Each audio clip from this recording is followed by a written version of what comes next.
रहस्यमयी वार्ता भाग 2।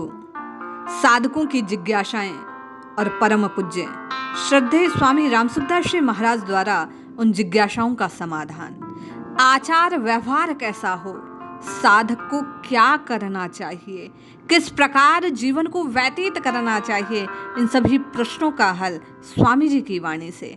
जय श्री हरि। पूज्य गुरुदेव के चरणों में प्रणाम। सभी नामनिष्ठ साधकों को जय जय श्री सीताराम।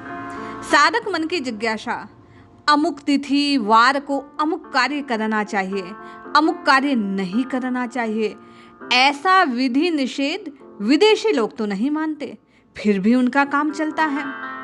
स्वामी जी कहते हैं काम चलने की बात नहीं है, ये विधि निषेध उनके लिए आवश्यक है जो अपना कल्याण चाहते हैं।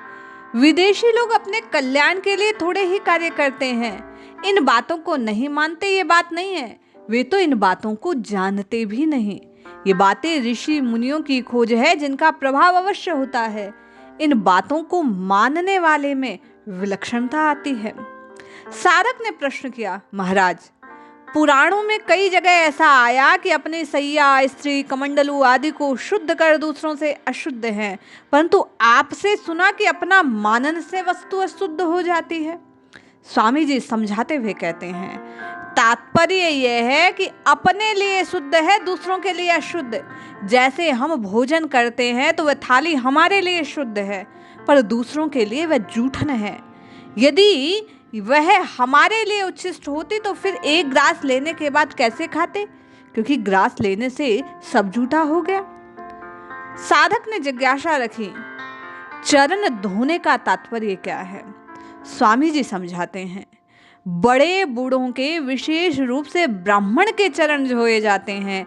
चरणों के देवता विष्णु, अतः यह विष्णु का पूजन हुआ।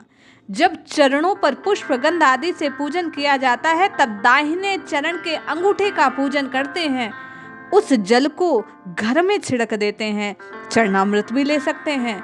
हाथों के देवता इंद्र, अतः गाते बजाते समय हाथ हिलते हैं। साधक ने कहा तिलक लगवाते समय सिर पर हाथ क्यों रखते हैं? पगड़ी पीछे न गिर जाए इसलिए पुराने जमाने में सिर पर हाथ रखा जाता था। क्या तुलसी के पत्र को चबा सकते हैं अथवा नहीं? स्वामी जी बतलाते हैं सुना तो है कि चबाना नहीं चाहिए, पर ऐसा शास्त्र प्रमाण नहीं मिलता, हम तो चबाते हैं।